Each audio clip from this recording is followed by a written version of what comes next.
You are listening to the regular version of Sexy Marriage Radio. smrnation.com.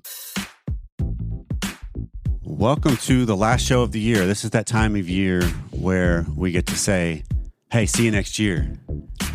So exciting. to people that you're not going to see till the next week, right? So exciting. And for Sexy Marriage Radio, kind of crazy. I mean, this is the last episode under this name. Under that title. Under this title. Absolutely it is. We're doing the pivot, and you're going to fill us in on that. The pivot next year, which is just next week from when this is airing, is the next show you would hear as members of the nation listening to us regularly, as we love that you do and have for years and years and years. Thank you.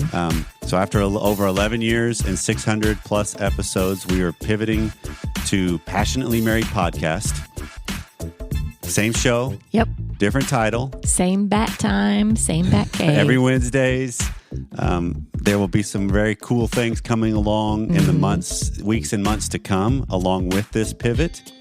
We are heading back to social medias under Passionately Married. Social medias, not just social so media. You'll be able to find us. You'll be able to find us at Instagram, TikTok, Facebook again. TikTok. And we will be having things rolling out to create some communities there as well. All right. As well as the platform that we've had for over a year and a half now that holds the Academy and the Nation, and there's some great dialogues. There will be some challenges coming in the 2023 to help your marriage enhance and grow more passionate. And there will be some great information. So we've got a lot of cool things coming along with the team that we're in the laboratory creating and mixing Happy up New and Year getting to ready everybody. to come. Absolutely, because this is some exciting times of what's coming, and we are grateful for the nation. Yeah. And come join us absolutely into the new year and under the new name, because it's just going to get bigger and better. All right. So what are we doing today? Well, today we talked about from last week. This is just as we're winding down the title, Sexy Marriage Radio, which has been a very important one for us. It's been a part of the life for a long, long time. We are just looking back a little bit. Last week we spent some time talking about one of the guests with Kelly Casperson and the work that she does, and just kind of highlighting a couple things that stand out to me. And this week we're doing the same thing, but this is one of our shows, Ben. Okay, that's fun. This is one that you and I did way back, and it's been incredibly helpful, more from a standpoint of I refer to it when I'm working with couples a lot. Oh, and it's give them the something episode I number. use as an episode to say, hey, go check this out. Because I believe, and the feedback we got from this confirms it, the slant we took and the approach we went through in the whole content of this episode is incredibly helpful, particularly for ones where there's been some levels of betrayal, whether it's been a full-out affair or it's just a virtual one, which is still a betrayal, or I've been let down by somebody. And it's maybe not on the degree of I've been cheated on, but somebody said they were going to do something, they did it, and it hurt, and it feels like a betrayal, because those are all very, very similar. Yeah. And so sometimes our path to addressing that relationally and personally is the same. And so in this episode, we're revisiting the idea of trust and hurt. Oh, yeah. Okay. So that one was a great one in understanding the importance of the separateness of those two, right? Because regaining trust, dealing with hurt, they're two separate paths.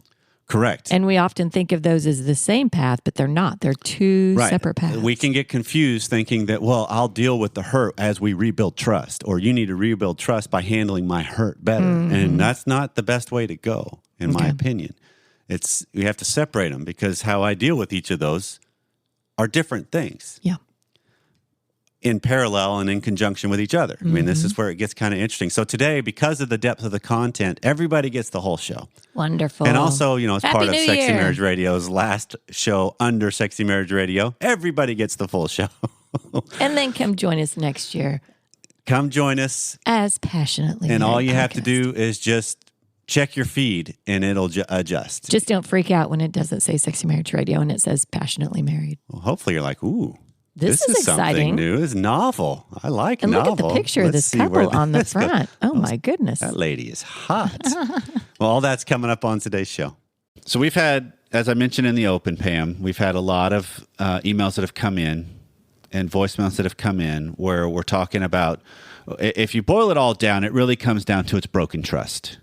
Okay. Right, because we go into this relationship, and let's do a more of a aerial view first of just this whole concept of how it happens.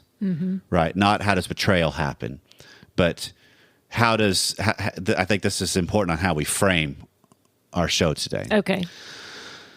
So when you meet and fall in love with somebody, we have rose-colored glasses. We have idealistic distortions, if you will, of our mate.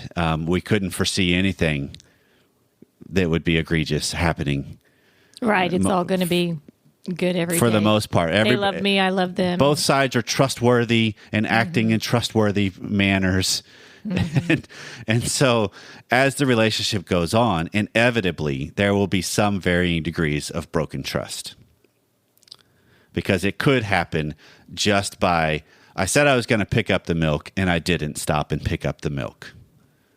So therefore, that's a slight betrayal, if you will. And that's a harsh word to put with this, but it still fits under the same dynamic of what's the message being taught? What's the dynamic that's going on? Okay. And can I count on you or not? Okay. Right? Are you with me? Yeah. Well, I'm backtracking of all these things in my head. I think of so many friends or peers or whoever that, as an outsider, I'm seeing them in their dating relationship. I'm like, really? How do you trust that dude? Okay. And they go into their marriage with what should be giant flags of trust issues. But they don't see them. Don't see Or they choose to ignore them. Choose to ignore them on some of the things I'm thinking of. Because we all, in some degrees, come into this with this idealized version of our love will overcome this, or that was in the past, this will not happen now, or we can convince ourselves of almost anything. Yeah. You give the brain enough time, that rationalization hamster can make it believe almost anything. Sure. And sometimes that is to tremendous pain and distraughtness that can happen to a person. So as a relationship goes along, and then you hit these moments of betrayal, where something comes out. It's either, and I want to keep this conversation, Pam, in the arena of just betrayal and trust, not realizing fully that there's nuances within the different types of betrayal. Okay. A couple of examples to this, because this is what I see in my office. If I have a couple come in and they're dealing with infidelity, it's a different journey of dealing with infidelity if it was just a one-night stand or it was a year-long affair. I can see that. Those are different levels of betrayal. They're different nuances that's tied to it, and the different pieces that need to be unpacked. Okay. Because sometimes people can be much faster to forgive on, okay, circumstances, I get it. We were in a really bad spot. Circumstances were just prime for that to happen once. I can almost see that. Right? That's a little different than you kept that hidden from me for a year or two. Right. And I asked you repeatedly, and all of these different things that go with it. So there's differences in the type of betrayal of trust we're talking about, but I want to keep it under the realm of a more global view of just the idea of trust. Okay. Okay? Because you can still have different things that happen that hurt each person in the relationship. Right, because we're not just talking about affairs here. Right. There's all kinds of things that it could end up betraying trust. Right. And so when you're talking about how do you deal with picking up the pieces after a discovery of something, after it's either been disclosed to you or discovered, and sometimes the path between each of those is different. If you are listening as part of Sexy Marriage Radio Nation and there's something you are wrestling with on do I disclose it to my spouse or not, you coming forward to disclose it changes the path than if they find out. Oh, definitely. So it's recognizing I can start this recovery faster with my own integrity in the way I go about it from this point forward. because one of the markers I want to add is just a truism as a statement. And if you're driving while you're listening to this episode of Sexy Marriage Radio, don't write this down, but write it down at some point. But there's a great phrase I heard of integrity is defined most by what you do after you violated your integrity. Right. Yeah. Right? Absolutely. Because we all have times where we do it. And I define it the most and refine it the most by what I do after that. Mm-hmm. So research shows that when you're dealing with any kind of betrayal or any kind of broken promises, any kind of lies that are into the realm of trust, research shows that to effectively move past this, there's 5 sticking points you got to deal with. Okay. To move past betrayal? But past the betrayal. Okay. Yes. Okay. So one is knowing the details. You just need to know what happened. And this isn't every nuance of detail. Okay, that was what I was going to ask, because there's only so much that I would want or recommend knowing. Well, and that's going to vary according to each person, because sometimes in my office, I've had a spouse that's wanted to know everything versus some that, no, I don't want to know everything. And what research shows on that fact is coming at it from a more investigative stance with a more of a curiosity, and this is some of Esther Perel's work, of what did that mean to you? What were the factors surrounding it that created the possibility of that happening? Some of those things are good to know, but the where, when, how, what did you do, all of those as a detective where you're getting the facts, that doesn't really provide any extra value. That just seems like it opens the door for even more hurt. That opens the door for more hurt, and the rougher thing is it opens the door for more comparisons. Right? Yeah. Because you've already got to have another world of grief you have to deal with anyway. So knowing the details. The second one is releasing the anger. So you have to give the anger a room to exist and deal with it, and then release it. Yeah. Because if I'm constantly dealing with that, it's just exacerbating the issue. Showing commitment on both sides. But showing commitment. I think that's key. To the relationship. And this is another comment from Esther Perel on this, is the idea that whoever it was that was the betrayer, they benefit and the relationship benefits if they will take and assume more of a role of being a vigilante for the relationship. Yeah. That they show more care and concern for the overall relationship for the near term, because it demonstrates to the betrayed spouse, I want this. I'm into this. And that comes across through the lens of being able to say to your spouse, hey, if you got questions, I'm available. The regular kind of check-ins of, hey, how are you doing? How are things today for us, for you? You know, and where you're kind of looking out for the relationship more. And that helps tremendously in the short term, and that eventually turns into the long run. I think that speaks volumes to the, to the other spouse. Right. So, yeah, I'm invested. I'm here. I want to make sure that we're moving forward the way we need to move forward. Right. Yeah. Absolutely. And that's a huge move to make. Okay. Because a lot of times the person, I don't have any research to back this up. This is just a hunch based on my experience with clients. The person that's been the vigilante person for the relationship is the betrayed spouse. Okay. That's part of what makes it hurt even more, is they are the ones that have always kind of kept the relationship alive. They feel like they've worked so hard, and now for what? Right. And it was tossed aside. Yeah. And it didn't matter. Yeah. It didn't add up to anything for them. So showing commitment, then rebuilding trust, which we're going to unpack this one to a great deal here in just a little bit. So put a pin in that one. Okay. And then the last one is just the rebuilding the relationship. Right? That's where you're just rebuilding this thing. And I don't really like that framework, as I'm thinking about this right now as we're talking. The rebuilding, I get it, but I love the idea of the relationship you've had is over. Question is, brand new one. The question is, do you want to create a new one with each other? Because you don't go backwards to, let's capture what we once had. Yeah, you can't do that. Because that won't happen. All new framework now. Right. And so that's what research shows on a broad brush example or path. Okay. Of these are the things that need to be addressed. And if you are in the midst of or have been dealing with, but it has not gone that well on dealing with a betrayal, and trying to rebuild trust, and you don't have anybody alongside you, then get in someone's office with them. Come see me. Hop on Skype with me, or if you're in the Dallas-Fort Worth area, my office is here. Or if you've got a relationship with somebody that's in a professional that can walk alongside you and be an advocate for the relationship, and each of you get there to their office as fast as you can. Yeah, get to their offices, find support groups. There's groups at different churches around that are good for that. And of course, I mean, we made this comment. This isn't just about adultery or that. It's are they hiding financial things from you? Or it's a number of different betrayals that you can feel.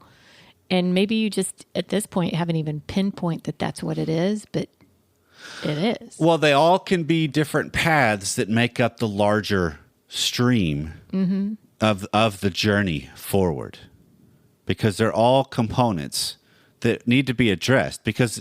And there will be, if you go across the landscape of just taking infidelity for an example, and pornography would fit in this too, as I'm thinking through this.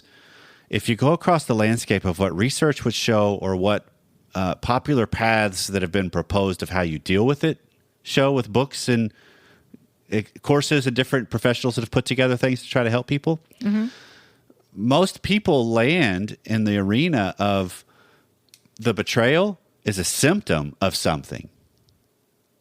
It's something deeper in there in the relationship and the people, it's not the thing. It's a aspect of something.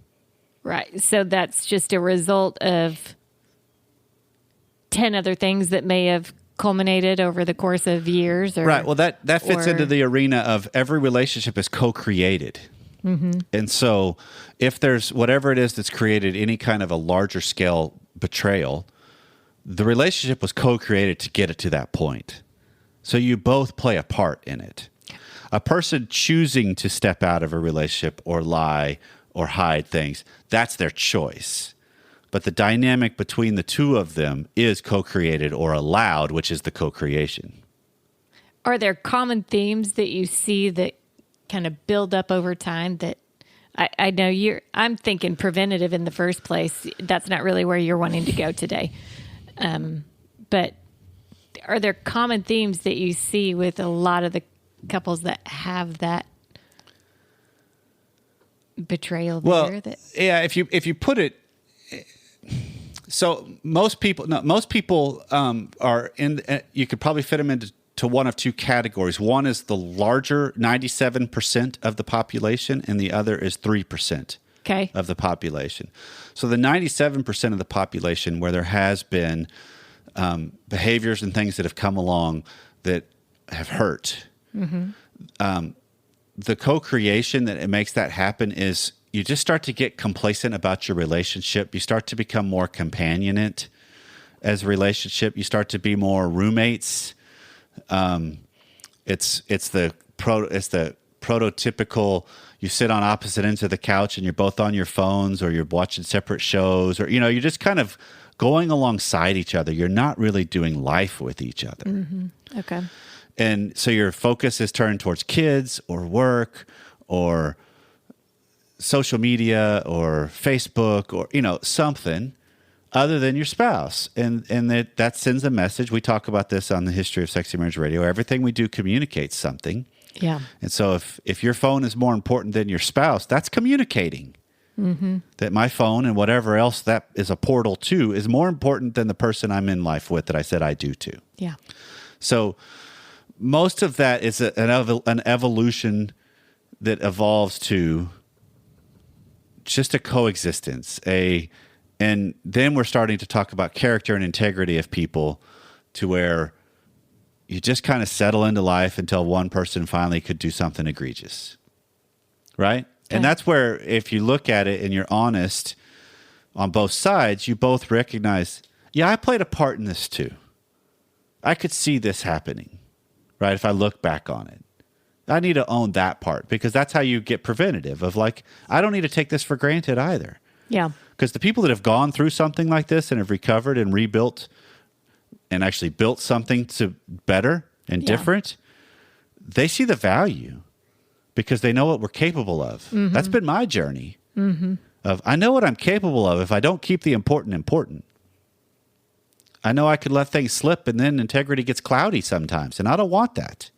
Don't want that. And so you got to be disciplined and proactive to say, I'm going to make sure my guardrails are in place in every aspect I can possibly do. And life on the other side of that is so much better.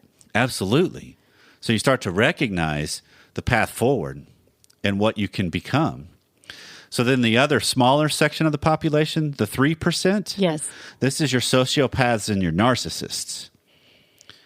And those things aren't necessarily co-created. They just are that type of people. They think they're above it. And so the consequences don't matter. And so you repeatedly are cheated on or neglected or just tossed aside because all that matters is them. So is there just zero hope to build something new if there's someone in that 3%? It's an incredibly difficult road, yes. Okay. I'm not going to say zero hope, but you at least need to go into it with eyes, with a clearer view of what you're really facing. Okay. Because in some regards, it's allowed because it's just forgiven too quickly. Oh, that's just the way they are. And then it's a self-worth thing where you don't stand up to take the moves you need to be something that's of value and worth choosing. Yeah. Right? So you don't hold their feet to the fire and make them make choices too. Gotcha. So when you're looking at this whole thing, one last little nuance that I want to, for the larger, and then I want to get into a deeper part of this. Okay. So when you're talking about betrayal for the offender, we've touched on this a little bit, but I want to go down the two different paths of the offender and then the betrayer. Okay. Or the betrayed. Sorry. Words matter with Yeah, this they one. do. They definitely do. They definitely matter. So as the person who was the offender or the one that compromised the relationship, so it's important that you recognize that if you are the one that did the cheating or the lying or broke the trust, then you need to show that behavior's gone. Not just say it's gone. You need to act differently. So that's going to be what? What are you seeing in different areas of betrayal that really gets through to the spouse? Well, okay. So you all of a sudden, let's go with the example of the couple that's created the roommate situation. You show that behavior is changed by you ask your partner out on dates. Whether they happen or not is different, but you start showing an interest. When you're home, you're engaged.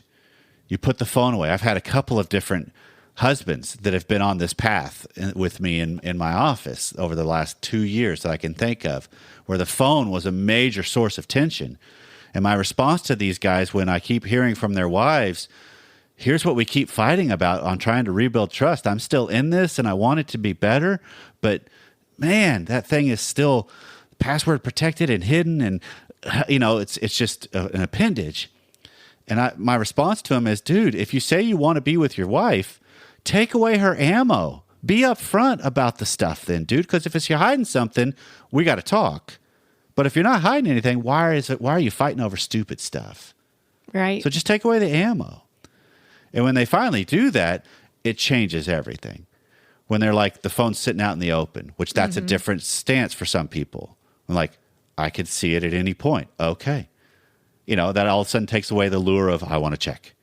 Yeah. Right? Yeah. I want to see. So those are some of the demonstrative differences in behaviors that show I'm trying to do different. I'm trying to be in this. I'm trying to live more what I do, not just what I say. Okay. I want those two things to align, right? Mm-hmm. The other one is to be honest. Just be upfront about things. You could be honest all day long. And how long does it take for the other spouse to really trust that your honesty is true and not a lie? Sometimes it can take a long time. And so you have to realize this does take a long time sometimes. But This is where the power of my honesty and my actions are in complete alignment. That's what starts to show you a difference. And when I get frustrated because I'm being honest with you and you keep giving me a response that makes me think, or that says straight out, you don't believe what I'm saying, even Right. though I'm totally being honest. Right. How do you handle that? Well, some of that then goes into this whole comment of the tyranny of the lowest common denominator. If I'm having to go all the way down to the lowest level to satisfy an insecurity, I can't indefinitely do Right. that. So at some point, Not indefinitely, for sure. it becomes this whole, you know what, babe, if you can't believe what I'm saying, we got a whole different set of problems now. There's that. Right? So now all of a sudden, I get a little more of a powerful move stance on just, look, if you don't believe what I'm saying, I can't prove it to you any other way. And I say this to the couples a lot of times, and I'll say this to the betrayed spouses that are listening in the Sexy Marriage Radio Nation today. One of the things I have found in the almost 18, 19 years of my practice, that I can always count on the stupidity of humans. What does that mean in this regard? When you're living in close proximity with someone else, if something is hidden, it will come out. It will be known. We just cannot keep our stories straight when you put action and words together in close proximity. You just can't keep everything straight. Right. And I think that's a great point, because then that allows you to come in and do this. I love the phrase, assume a positive intent. Right. So if there's other factors within your spouse, obviously, that you're seeing these changes, assume a positive intent on the other things and realize that if a positive intent is not there, that's going to come out. Right. It is. Right. And you're going to realize it. They're going to realize it. It's going to hit the fan, but life's going to be better if you do assume that positive intent, assume honesty. Yep. So here's until proven wrong. I got to pivot just a little bit with this though, Pam, because this is where a lot of people will think that when you're talking about broken trust and then rebuilding it, it's the betrayer and it's they have the lion's share of the work to do to earn the trust back. Right, that's kind of a typical societal thought. I would because agree there's that this that would idea be of the the betrayed societal didn't do anything wrong, right? But exactly. How big is your butt? This is where walking through this with a professional matters. Yeah. Because if they're good, they will be able to point out the betrayed spouse's role too, not in a condemning way, but you start to see it as you're not innocent in this whole thing too. Mm-hmm. You play a role in what can create from this, right? What this can be. Because you could start to set the scenario of, if I've got to go to the lowest common denominator all the time to prove it, now we're talking about an insecurity thing. Right. Not a betrayed thing. Well, I can attest to that. That was me, right? Yeah. That was me in pounding you down all the time. And so at some point, you've got to be able to say, look, you need to work on you right. for this too. Because if I'm bidding life in together and starting to be something that I really am good with, then if you want to keep up with me, let's go. Mm-hmm. Right? And so that's where it's kind of a simultaneous path together by both people. So it's recognizing both sides play a role in this. Mm-hmm. And I also want to add one little caveat to the being honest. Because there's here's one of the things that I've come across lately, is this idea that being honest is different. Well, what do you mean by being honest, right? Because when you talk about lying, what does that really mean? Well, you didn't tell me everything, so you lied. You shaded a little bit, so it's a lie. I mean, all of these kinds of things. Or you weren't forthcoming with this, so you lied about it, right? Rather than, okay, what is it that's really underneath this, Because man, we all lie. If you if you look at yourself, Do we? we all skew stuff. I mean, in a political realm, it's called spin, Well, yeah. but it's a lie. Well, maybe lie is a little harsh. We all have an agenda. Let's go with that. Okay. I would agree Okay. with we have an agenda. And so, if you've got some tension in your spouse, but in your marriage between you and your spouse, and one of the cruxes of it is lying, you need to examine what is it really, because lying is a real easy blanket to throw over a lot of things that aren't necessarily applicable. And if I could piece it out a little bit, I might get to a better of, okay, what I'm really wanting is for you to be more forthcoming about stuff, not me have to ask. Okay. So I've got an issue with something you do, and you know I do. You know that if you come home and just say, hey, I did XYZ tonight, I'd be ticked. Right.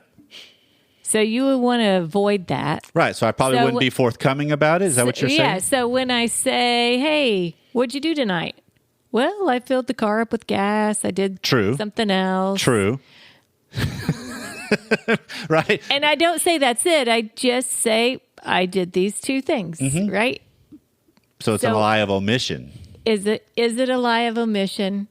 You're This- trying to avoid me being hacked, right? So this is where you get into That's what you're talking about. This is where you get into the weeds where, man, you guys are both set to be furious with each other if you just play that whole thing out on Right. a regular occurrence. So that's where my thought is, start to look at what are the themes of how that pattern and exchange is going on and what's your role in it.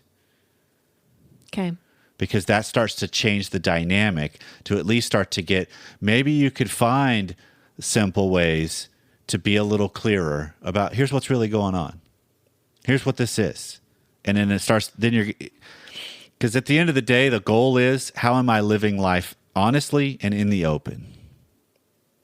Okay. Because not everything I do impacts you as my wife. It ultimately could, but not everything I do does. True. Right? True. Every thought I have does not impact you, No. nor do you need to be privy to every thought I have. My wheels are spinning here. So this is great radio while my wheel's spinning. No, but I can see how people just avoid sharing certain things Yes. because of the response that they'll get.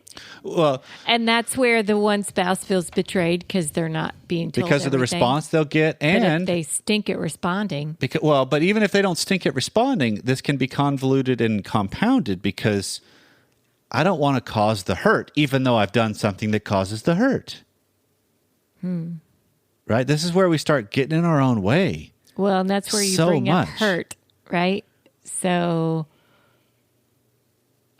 I got to deal with the hurt. Yes, and that's where I want to pivot to. Let's pin that real quick because I want to go Okay. to what's the role for the betrayed Okay. spouse first. Yeah, There's okay. a couple of little things to just note, and then we want to end the show talking about the difference between rebuilding trust and dealing with hurt. Okay. That's the crux of most of this message that I want to try to get across with this episode. Okay. Okay. So for the betrayed, so moving forward, it can make it seem like it's all up on your spouse. It's their responsibility to prove it to you. I don't really buy into that. I do think there is an element of, yeah, if there was a tangible something that happened, they need to show you in some regards, I've shifted, I've changed, that behavior is done. You know, if I've had couples where I've worked with them with betrayal, with infidelity, and while they're working with me, the infidelity's still going on. Oh, And it's like, okay, that's one of those things. I think now I can pick up the signals where I will ask a little more point blank, you still seeing them? yeah. Just Right? straight out. Because I would get the clues, but I was like, surely not. They say they're not, but I'm getting something in me saying, nah, there's something not adding up. And so I'll have the courage usually now to ask that question. But if that's still going on, then there's no hope for the relationship. Get at your that butt out point. the door. Right. But for the betrayed, working on understanding why and what went awry in the relationship. That's your role in it. How did it how did you help co-create it? Right? What's your role in this? Did you dive into your work too much? Did you dive into kids too much? Did you dive into Facebook too much? Did you dive, whatever it is? Or did you just ignore what the signs that were there and not bring it to the forefront? Fair. Because that speaks a lot to your spouse too, to say, hey, I care about this. Yep. Then the other one that's harder to do, when you choose to commit to stay in the relationship and forgive, it's an active process.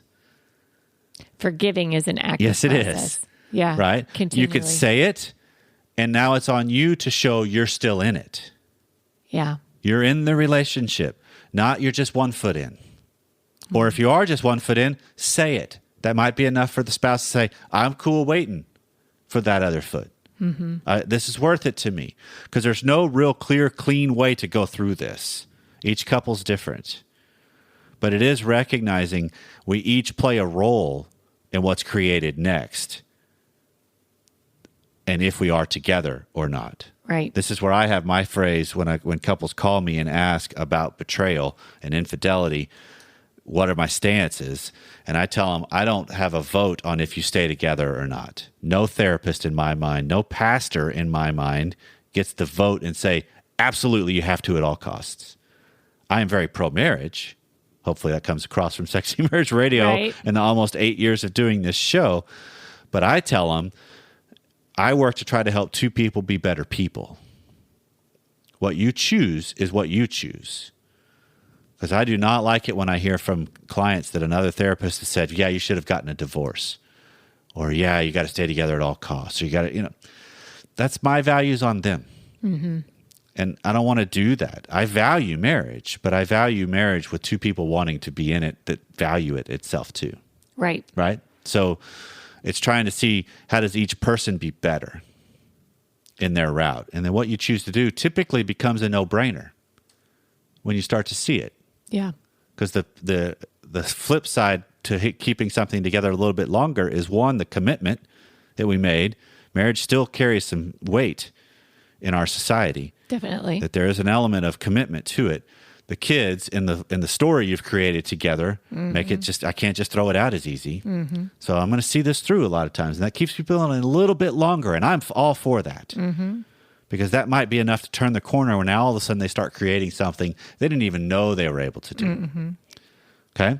So the last thing I want to deal with that you pointed out is a lot of times what we've come across, at least what I've seen and what we've seen in our inbox a lot, is a spouse that's dealing with hurt from a past betrayal and brokenness of trust. Okay. Right?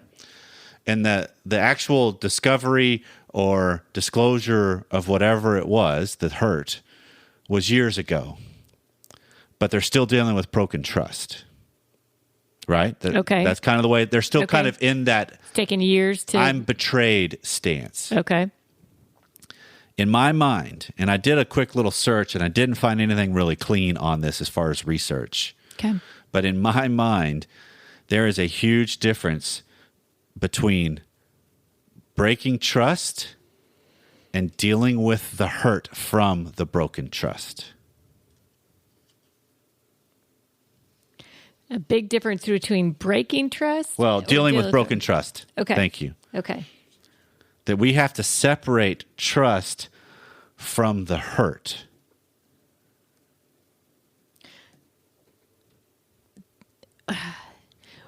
I think so. Here's what I hear in my mind with that. Okay. Dealing with broken trust, I forgive or I don't. Right? There is Okay. this there's this active forgiveness that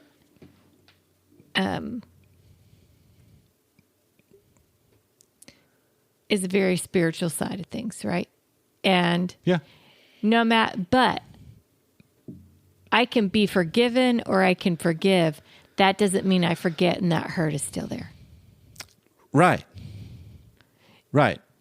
And But- so that hurt lingers. Exactly. Because here's where we get it convoluted. Tell me if you're tracking where I'm going with this. Okay. Pam. So let's use us. All right. Yeah, we've been there. So 5 years in, betrayal. my doing, ultimately my choice. Yep. Right. Co-created. We've talked about that we both kind of were parallel lives. Yeah. And I was clueless to how I was co-creating And I was clueless it. with my choices. Okay. Yeah. So that then launches us on a path where for the next 2 years, with lots of therapy, individually together, lots of just kind of overhauling life. For me, an overhaul of, man, I got to grow up. I am not the man I want to be. I do not like who I am. I need to go through a metamorphosis in some regards. So that started that whole path. Well, we have times every August where there can be a down time because that's when the disclosure came out. Right. Right? Well, I still vividly remember 5-6 years after the disclosure, Yeah. we were in a really good spot. Didn't have kids yet, kind of building life Yeah. in a good way, building careers. And you came home from work one day and I could see it on your face. You were hurt, Yeah. right? It was a hurt. Yeah. And so your response to me was, I was like, you okay? She's like, no, I'm not. I'm still dealing with its anniversary. It's the bad anniversary. Yeah. If I take a stance of let's deal with the broken trust, my response to that would be, I'm so sorry that happened. I'm sorry I did that again. I've already said that though, Right. and already hopefully had proven I'm different. Right. We're different. Right. Now we're dealing with your hurt. Yeah. So that's a different path to go down. That's actually a grieving process that has to be done. Mm-hmm. Because what you're hurt about is the loss, in some regards, of what you hoped a relationship would be, could be, should have been. Right. Yeah. Right? So you got to Well, grieve that reality. Mm-hmm. And so that's where the response to a spouse years after saying, I can't believe you did that, the best response back to that from the betrayer would be, I can't either. Right? Just flat out. Yeah. Right. Because it's not about, I know, I'm so sorry. I mean, because now we're graveling and we're back into the whole, let's just rebuild trust like it just happened. And that's where we get caught in the past and we don't recognize, who am I dealing with now? What's the character and integrity of the person I've got in front of me? And what's the character and integrity of the person I am?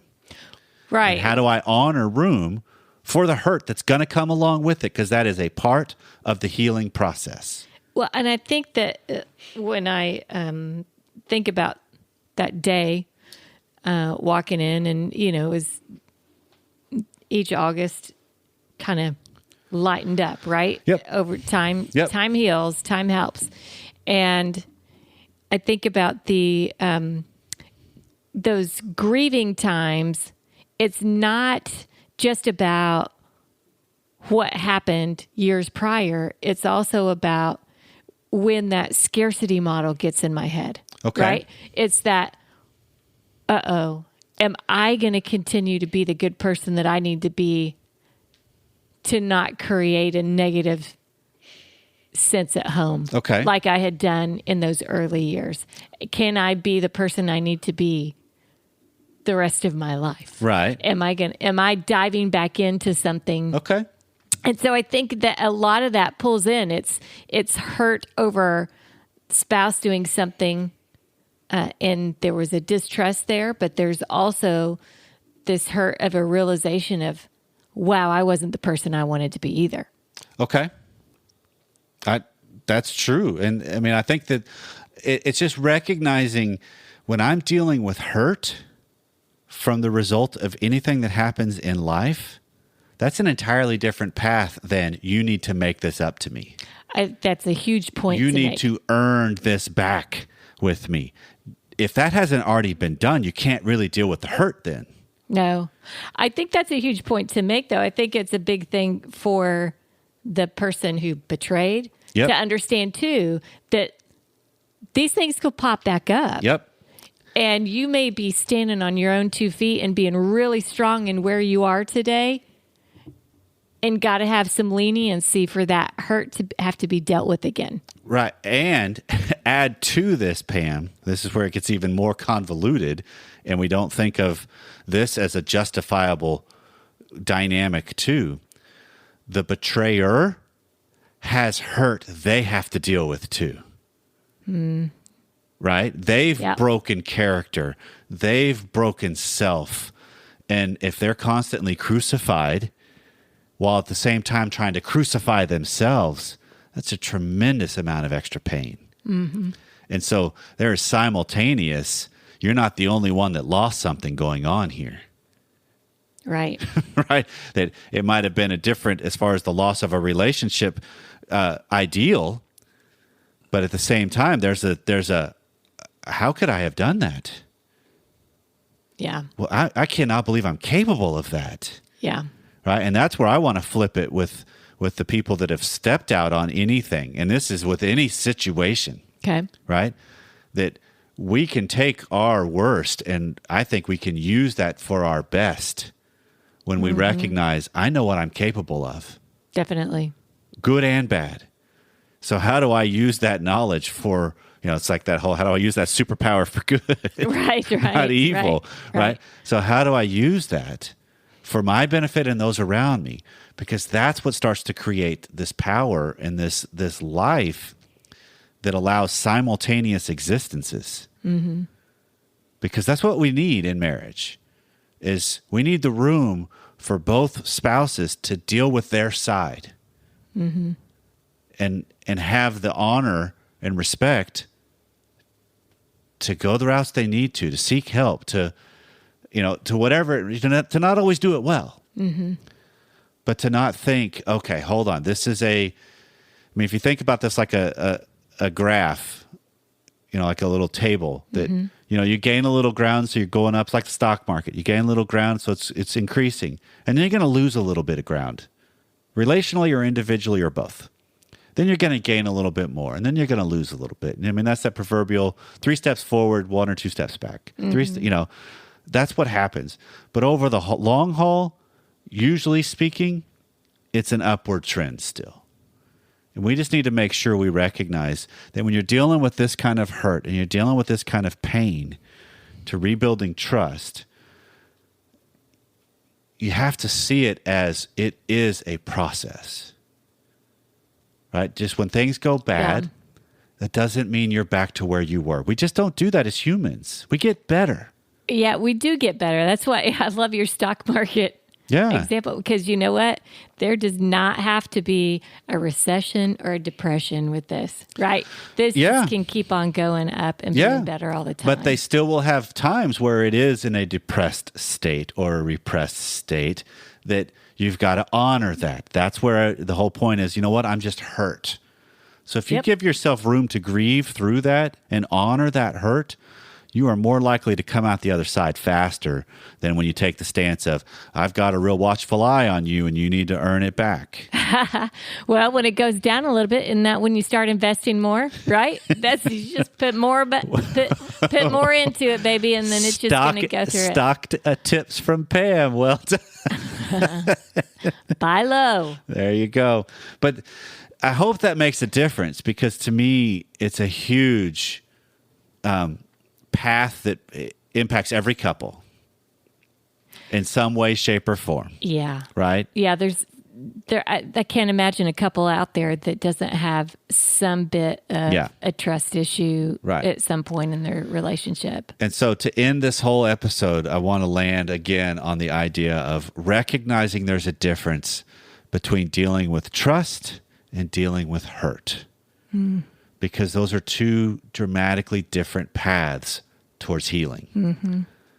And when you can recognize that journey, I think you're so much then closer to not only healing, but creating something you didn't even know you were capable of that's better together. Right. Yeah. Because largely what you do through this journey is you're introduced to somebody that maybe you don't even know yet, which is a better part of you. So as we wind this whole thing down, babe, it's interesting because this is one of those things that a couple of songs come to my mind. Turn out the lights, the party's over. There's the, because it's the end of something. But it's not the end in the sense that it's going away. No. It's just a transition, but it still is the end of something. I'm just here and celebrate good times. Come on. Absolutely. But I think there's still an element, because I have this too. Because Nostalgia. This is one of those, the nostalgic moment of 11 plus years Under SMR. Countless guests, countless numbers of topics, countless numbers of emails, phone calls, collaboration. It's just, so even though what we're doing is not changing, there's still something changing. And so there's an element of, because I can imagine there's some people in the nation that are going to be like, I really like that. Well, it's interesting because I think of when we got married and I changed my last name. I left Hogue and went to be Allen. And there's this identity I had in my core family of origin. And when the name changes, it's a interesting feeling. It's this excitement for being titled with you in the same name, but this I can't even pinpoint the word. I'm sure some wonderful lady out there is going to email and give me the appropriate word for what that felt like. But it's this unique feeling of I'm still identified with that, but I'm not going to have that name anymore.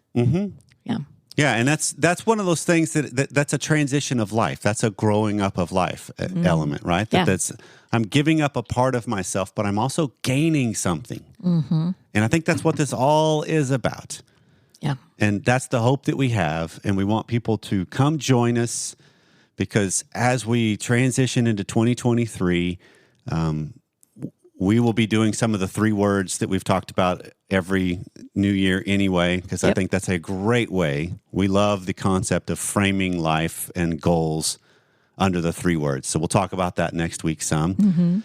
But it is one of those that when you have the opportunity to launch into something new with a little different energy, a little different vigor, a little different passion, that's what this is all about. And we want you to come join us.